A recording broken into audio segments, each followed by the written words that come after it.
नमस्कार साथियों, आज हम लोग बात करने वाले हैं कि बिहार CGL 3 2000 फॉर्म का जो फॉर्म भराया है और इसमें किस प्रकार से लाखों छात्रों का जो भविष्य है, वो ज़िंदगी है, वो दांव पर लग गया है। इस पर हम लोग बात करने वाले हैं। तो सबसे पहले तो आपका शिक्षा सलाह में स्वागत है और मैं पंकज कुमार आप सबों का स्वागत करता हूं। देखिए छात्रों, आप लोग जैसा कि देखे होंगे थंबनेल तो लिखा है मैंने कि सचिवालय सहायक की जो बहाली आई है, जो टोटल 2187 पद पर होना है और इसमें लाखों छात्रों के इमोशंस के साथ, भविष्य के साथ जो है वो खिलवाड़ हुआ है।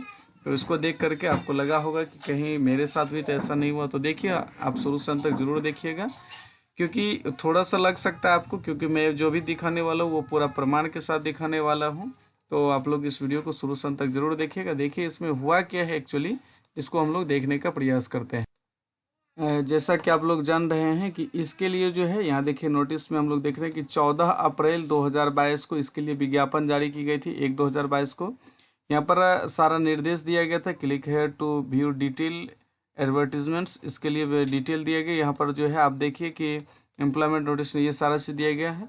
तो जैसा कि आप देख रहे हैं, यहाँ पर देखिए एक चीज़ें बता रहा हूँ मैं। आप देखिए यहाँ पर इसमें लिख दिया गया था, यहाँ पर कि तृतीय स्नातक, इसमें सारा डॉक्यूमेंट यहाँ पर लिखा क्या है देख लीजिए। कि यहाँ पर कह रहा है कि जो भी प्रकार का पत्र है वो सबसे पहले सुनिश्चित कर लें कि आपके पास है या नहीं है। इसके बाद आप फॉर्म प्रविष्टियाँ जो है वो सारा चीज़ें सही होनी चाहिए। और आगे देखिए क्या है, उसको देख लीजिए। यहाँ पर सारा चीज़ लिख दिया गया है। और अगला नोटिस में देखिए, इसमें यहाँ पर जो फॉर्म भरने का डेट दिए गए है, इसको देखिए आप। यहाँ पर लिखा है कि सबसे पहले फॉर्म भरने की डेट को देखा जाए, जो 2187 पर है। यहाँ देखिए इसमें क्या हुआ, यहाँ से जो बातें सामने आ रही है कि इसमें आवेदन प्रारंभ होने की तिथि 14 अप्रैल 2022, ये चीज़ आप लोग जान रहे हैं। और अंतिम तिथि को देखिए तो 17 मई 2022 है।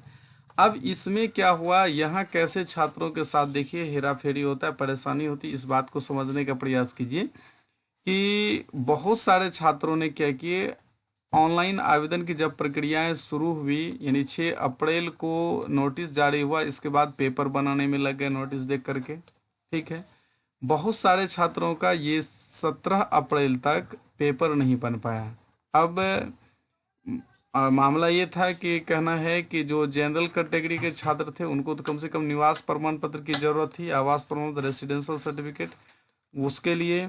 और जो अन्य कैटेगरी से बिलोंग करते थे, SC ST से बिलोंग करते थे, उनको जाति चाहिए था, तो वो जाति के लिए परेशान थे। और जो OBC के छात्र थे उसको NCL चाहिए था, वो NCL के परेशान थे। कुछ छात्र जो है वो EWS के लिए परेशान थे, उनको वो EWS बनवाना था। और कुछ छात्र जो है जो PWD थे, पर्सन विद डिसेबिलिटी, हैंडीकैप्ड थे, उनको वो सर्टिफिकेट चाहिए थी। तो सारे छात्र अपने अपने जो है डॉक्यूमेंट्स को बनाने में लग गए। और हुआ क्या कि अंतिम तिथि तक आते आते इनमें से मेरा मानना, जहाँ तक मेरे पास कमेंट आ रहा है, कि 70% छात्रों के साथ जो है वो डॉक्यूमेंट नहीं बन पाए। ठीक है, परेशानी हुई। तो 70% में से 50% स्टूडेंट ने क्या किया, आनन फानन में सोचा कि चूंकि फॉर्म तो भरना है, तो उन्होंने क्या किया कि जनरल कैटेगरी डाल करके और जो आवास प्रमाण पत्र था उसके आधार पर उन्होंने फॉर्म भर दिया। तो फॉर्म तो भर दिया, अब फॉर्म भरने के बाद क्या हुआ, इसकी बाद की प्रक्रिया को जानिए। कि फॉर्म भरने के बाद यहाँ देखिए एक चीज़ें, फॉर्म भरने के बाद क्या नतीजा भुगतना पड़ रहा है, इस चीज़ को देखिए। यहाँ पर विज्ञापन में साफ लिखा हुआ है कि देखिए यहाँ पर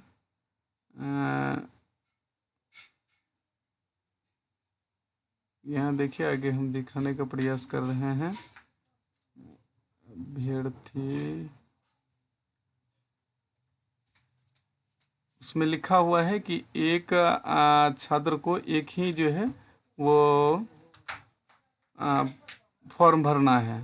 और कुछ छात्रों ने क्या किया कि जनरल को तो छोड़ दिया, मतलब जनरल फॉर्म में भर के छोड़ दिया। और कुछ छात्रों ने क्या किया कि दोबारा से फॉर्म भरने का ईमेल ID और मोबाइल नंबर को चेंज करके भरने का प्रयास किया।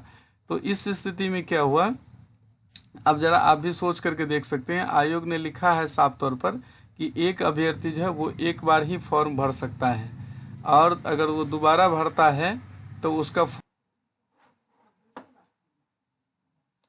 देखिए, जैसा कि आप यहाँ पर देख पा रहे हैं, लिखा है कि अभ्यर्थी जो है वो इस पैराग्राफ को देखिए, अभ्यर्थी द्वारा मात्र एक ही ऑनलाइन आवेदन पत्र भरा जा सकता है। किसी अभ्यर्थी द्वारा एक से अधिक आवेदन पत्र एक ही पता या पता बदल कर भरे जाने की स्थिति में उनके सभी आवेदन पत्रों को अस्वीकृत करते हुए उनके अभ्यर्थित्व रद्द कर दिया जाएगा।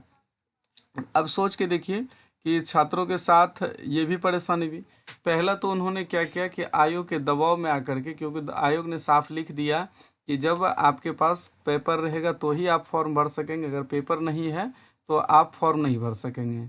यानी फॉर्म भरने का जो अंतिम तिथि है उससे पहले आपका पेपर बन जाना चाहिए। तो बहुत सारे छात्रों का नहीं बन पाए तो वो जनरल से भर दिया। अब इसके बाद क्या करता है, अगला नोटिस देखिए बीएसएससी का, इसको देखिए। ये नोटिस मैंने दिखाई आपको 6 अप्रैल को वैकेंसी आई, 14 अप्रैल। और इसके बाद देखिए जो है आपको दिखा रहे हैं 14 मई 1-22।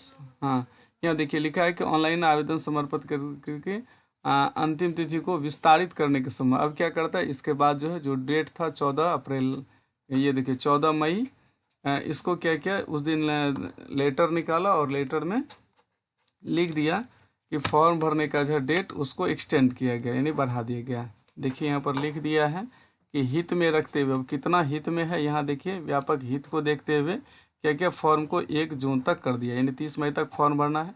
ये चीज़ जो है स्टूडेंट के लिए भी परेशानी का सबक बन गया कि अब ये डेट बढ़ाया तो अनंत फॉर्म अब क्या किया, कुछ छात्रों ने दोबारा अप्लाई किया, तो फाइनली आप जान रहे हैं कि फॉर्म उनका रिजेक्ट होना है, ना ये वाला फॉर्म सेलेक्ट होगा ना वो वाला होगा। तो इस प्रकार से ऐसे 1-2 हज़ार छात्र नहीं है, लाखों छात्र ऐसे हैं जिनके साथ की ये समस्याएं हुई है।